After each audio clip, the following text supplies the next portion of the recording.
Today's story takes us to a place where the temperature can drop below -30 degrees Celsius. A place so cold that surviving just one night without shelter is almost impossible. In 1959, 9 experienced hikers entered these mountains. Weeks later, rescuers found their campsite. What they discovered would become one of the greatest mysteries in history. This is the Dyatlov Pass Incident. It was January 1959. 10 young hikers from the Soviet Union were preparing for what they believed would be another challenging winter expedition. Most of them were students. Some had already completed difficult mountain climbs. They were experienced. They knew how to survive freezing temperatures, and they knew these mountains could be dangerous. The group was led by a 23-year-old engineering student named Igor Dyatlov. The plan sounded simple. Travel deep into the northern Ural Mountains, reach their destination, then return home. Nothing about the journey suggested it would become one of history's greatest mysteries. Friends waved goodbye. Families expected them back within a few weeks. No one imagined they would never see them alive again. As the journey began, one member of the group became sick. His name was Yuri Yudin. He suffered from severe joint pain. Realizing he couldn't continue, he made the difficult decision to return home. He hugged his friends goodbye. He watched them disappear into the snow. He was the last person outside the group to see them alive. Years later, he would say leaving the expedition probably saved his life. The remaining 9 hikers continued deeper into the mountains. They laughed together, took photographs, wrote into their journals. Everything seemed normal. The weather was cold but manageable. As the days passed, snow became heavier.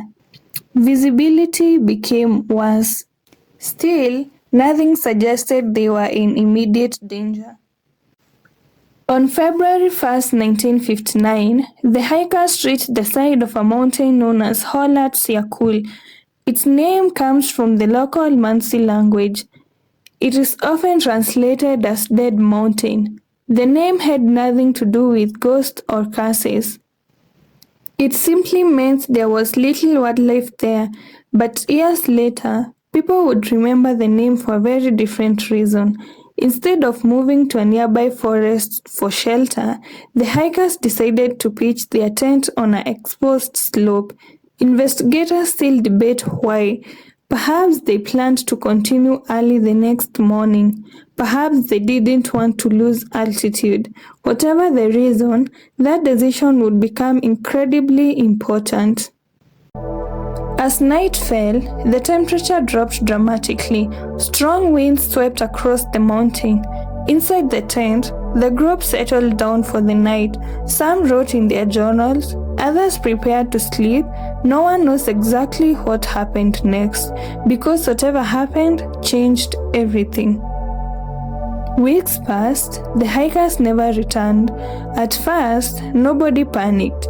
Winter expeditions often ran behind schedule, but after several more days, their families became worried.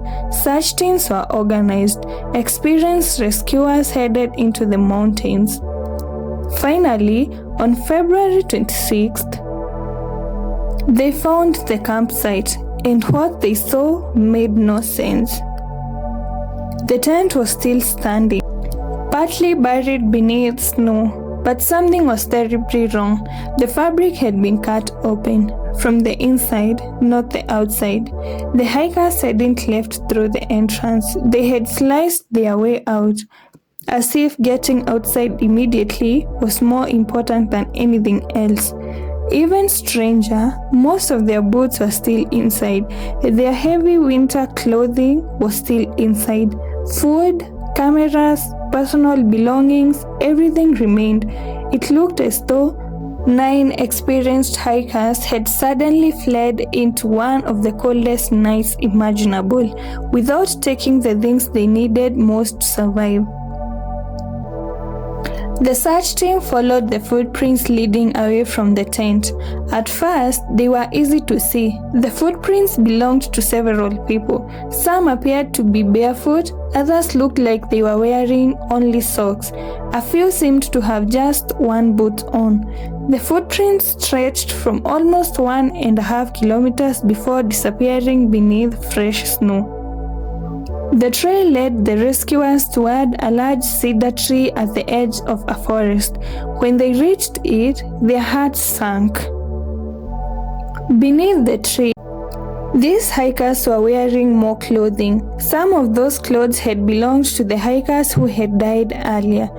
Investigators believed the survivors had removed clothing from their friends in a desperate attempt to stay alive. It was a heartbreaking reminder that they had fought to survive. Then came the autopsy reports, and suddenly this case became far stranger. 3 of the 4 hikers had suffered extremely severe injuries. One had multiple broken ribs, another had a fractured skull, a third had massive chest injuries.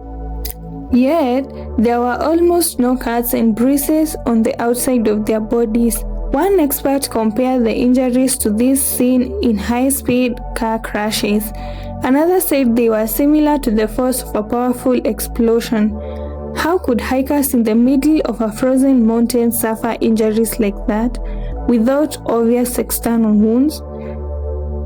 Then investigators noticed another disturbing detail.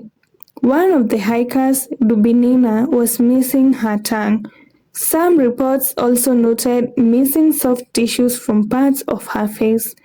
Over the years, this detail has become one of the most talked about parts of the mystery. However, forensic experts have pointed out that after months in snow and running water, natural decomposition and scavenging animals can explain those injuries. Even so, at the time, the discovery shocked everyone involved. As investigators gathered more evidence, the questions only multiplied. Why had 9 experienced hikers suddenly abandoned the safety of their tent? What frightened them so badly that they ran into the freezing darkness, without their boots, without their heavy coats, and without even trying to leave through the tent's entrance? Those questions remained unanswered. As investigators pieced together the evidence, they hoped it would reveal exactly what had happened that night. Instead, it created even more questions. There were no signs that another group had attacked the hikers.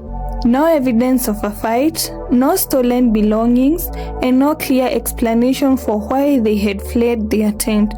Months later, Soviet authorities closed the investigation. The official conclusion was brief and confusing. The hikers had died because of a compelling natural force. What that force was, the report never explained. For decades, many of the investigation files remained unavailable to the public. The lack of information only fueled more speculation. Over the years, dozens of theories have been suggested. Some are supported by evidence, others rely mostly on speculation. Let's look at the main ones. Theory 1. An avalanche. For many years, investigators considered the possibility of an avalanche. The idea is that snow shifted above the tent during the night. The hikers may have believed a larger avalanche was about to bury them. In panic, they cut their way out of the tent and moved downhill as quickly as possible. Once they realized the danger had passed, the freezing temperatures made it impossible to return safely. In recent years, computer simulations and scientific studies have suggested that a small slab avalanche could explain many of the events. However, some people remain unconvinced because rescuers reported that the slope did not show the kind of large avalanche damage many would expect. Theory 2. Powerful wind. Another theory involves unusual wind conditions. Scientists have suggested that strong winds flowing over the mountain may have created low-frequency sound waves. These waves, sometimes called infrasound, have been linked in some studies to feelings of fear or panic in certain situations. If the hikers suddenly believed they were in immediate danger, they may have rushed out of the tent without thinking. This theory is interesting, but there is no direct evidence proving it happened that night. Theory 3. Military activity. Some people believed the hikers accidentally entered on an area where secret military testing was taking place. Witnesses in the region reported seeing glowing lights in the sky around that time. Because the Soviet Union carried out many classified military projects during the Cold War, this theory had remained popular. However, no conclusive evidence has ever shown that military testing caused the hikers' deaths. Other theories, over the years people have suggested everything from secret weapons to escaped prisoners to mysterious creatures. These ideas continue to appear online and in documentaries, but investigators have found no reliable evidence supporting them. Sometimes, the simplest explanation is also the hardest to accept. A new investigation in 2019, Russian authorities reopened the case.